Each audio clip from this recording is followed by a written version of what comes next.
If this isn't a pest problem, then I don't know what is.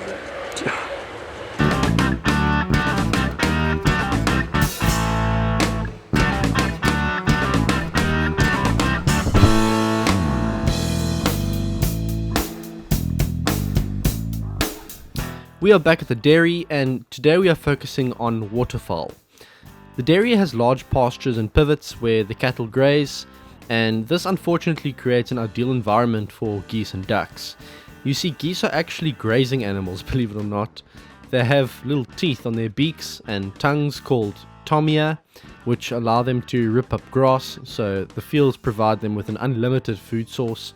And over and above that, the farm actually has many man-made dams as a source of irrigation. This provides them with the two things they need, food and a place to nest. Geese have been known to spread viruses from farm to farm, so the farmers want them gone.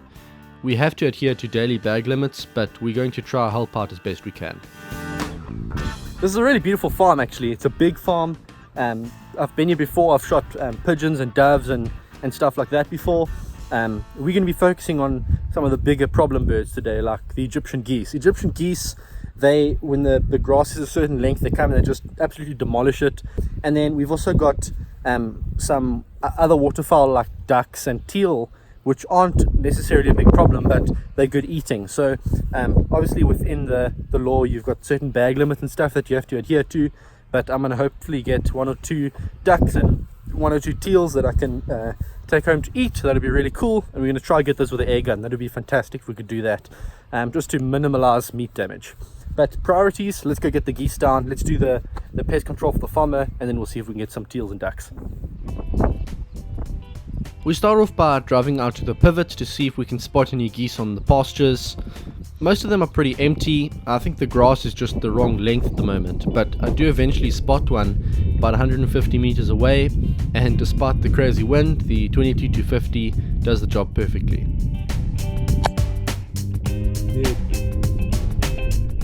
This bird actually gets hit in the head, and it's a little bit graphic, so I'm not going to show it to you, but let's just say it was humane and effective. The next spot we come to is a dam wall, and I have honestly never seen so many geese in my life. The greybirds on the dam wall are called hardydars. They are also legal to shoot in the Eastern Cape, but they aren't my target today. To be honest, I didn't even know which bird to pick. I could have picked any one of the hundreds of geese, but I settled on a bird that's given me a good profile and squeezed the trigger. The 22-250 is the best option for situations like this. The bullet fragments so easily that it doesn't even exit the bird.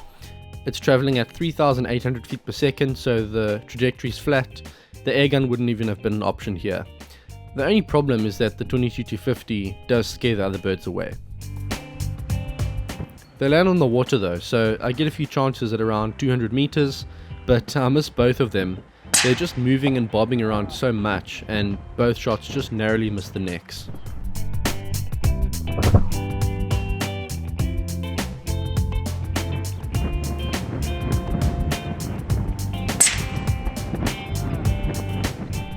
Once again, a close miss, but it's pretty cool to see the birds taking off in slow motion.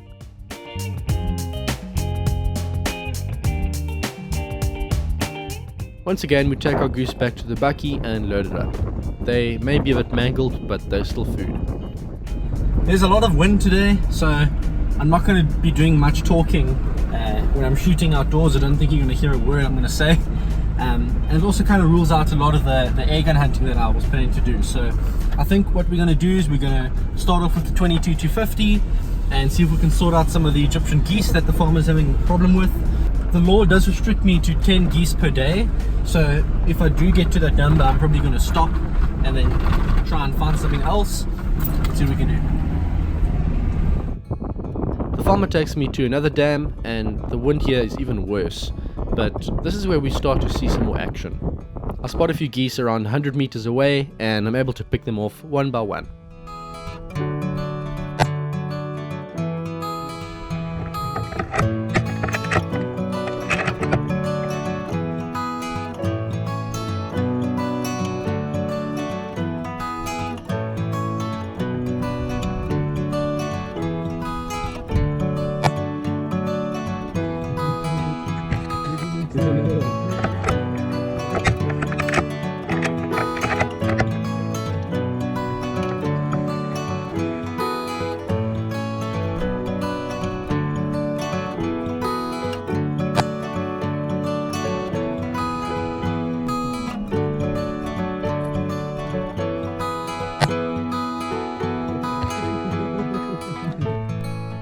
One of the things I like most about the 22-50 is that it doesn't have much recoil. That makes it possible to film these shots through the side shot, something that I never thought would be possible a few years back. Adding to that, it's deadly accurate, shooting about a quarter MOA groups, and very quiet with a suppressor, aside from the supersonic crack of course. If you reload like I do, it's pretty cheap as well. The main downside is barrel life. I will likely only get well under 2,000 shots before I have to rebarrel, and that's a long legal process in South Africa. Overall, it's an awesome rifle and an awesome cartridge, and this is my go-to for pest control jobs like this. At this point, the geese seem to disappear off to another farm, and I start to shift my focus to some waterfowl hunting. There are all kinds of species here, some that are legal to hunt and some that aren't, but the farmer tells me that I'm free to take anything I want. So this is where your knowledge of birds comes in, because you have to be able to identify the birds that are legal to shoot. It also helps to have a good scope, obviously. My first duck of the day is a white-faced whistling duck, and this is actually the only duck of the day that I take with the Centerfire. Done.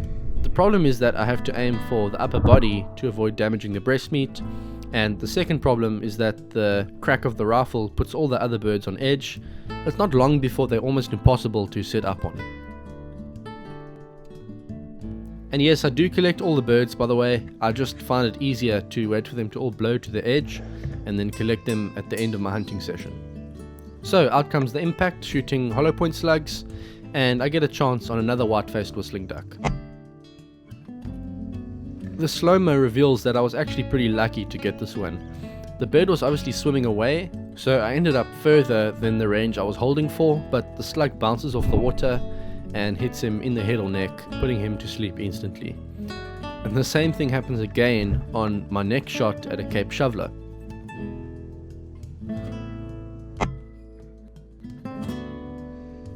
The reason I'm not too concerned about this up and down variance is that the kill zone of a duck on the water is actually quite large, in this case 1.5 mil high. As long as you're in this area, the bird will go down pretty quickly, and the water actually helps with this because it deflects or stops any projectile that drops below the vitals, which means you're very unlikely to injure it by hitting it in the breast. You basically just have to stay away from the rear half. I get a chance at an Egyptian goose from around 70 meters, and here's another good example of shot placement on a swimming bird. I once again aim for the front half of the bird, holding a bit for wind, and the slug lands right in the lower neck, passing straight through. You can see the splash behind him, and while he flaps around for a bit, his engine room shuts down pretty quickly and he isn't even able to take off.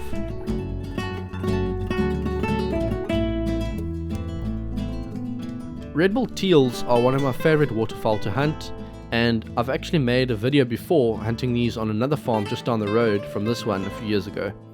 They are one of the more abundant birds and have a bag limit of 3 per day instead of 2 like the white-faced ducks, Cape shoveler and the Cape teal.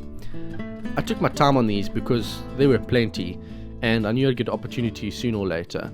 And eventually one of them climbs out the water, which is exactly what I'm looking for, as it's much easier to target a stationary bird. The first shot is solid and hits him in the clockwork. You can actually hear it on the video, but to be safe I'll take a follow-up shot. I get many opportunities on birds pretty close in the water, but they're moving around a lot, so I bide my time. And when one of them stops to preen his feathers, I go for the head, holding for the crosswind. Well, the crosswind does nothing. Sometimes that happens, and it's a very near miss.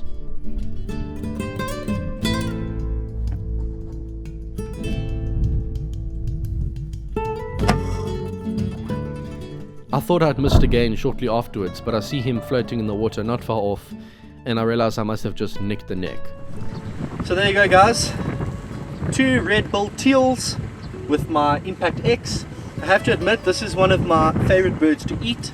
The breast meat's really tender. It's very much like duck, but they're a little bit smaller. So when hunting them with an air gun, you can go for body shots, which is something that you probably wouldn't do with a duck, and you certainly wouldn't do with a goose with an air gun. So yep, I can see this one was hit right below the wing. I'm not sure where the other one was hit, but yeah, two teals down. We're going to take these home and eat them. Really happy with that. I'll show you these close on camera here because they are pretty interesting birds. So obviously the red bull, I've actually made a video hunting these before. I'll put a link down below. The red bull and then beautiful wings over there. So yeah, very much like a yellow-billed duck, similar size, maybe a little bit smaller, but really good eating, and I'm really happy to get this down. Well, that's all I have for you today, guys. Sorry for my lack of b-roll footage. I partly blame the wind. I didn't really want to talk too much on camera, but I also didn't want to be antisocial in front of the farmer who was with me most of the time, so I stuck to the scope cam. As always, I appreciate that you made it this far, and I hope you enjoyed it. If you'd like to see extra content like extended episodes, old uploads that YouTube took down, or early releases of upcoming content, head over to airgun101.com. You'll be able to find many other airgun content creators on the site and a safe place where we can build a community and help each other out. It's a real practical way of supporting content creators like myself without paying a cent, as the sponsors of the website help contribute towards the running costs of my channel. Alternatively, you can find me on other social media platforms, on my vlog channel, and on Patreon. Thank you so much for the support, and I'll see you on the next one.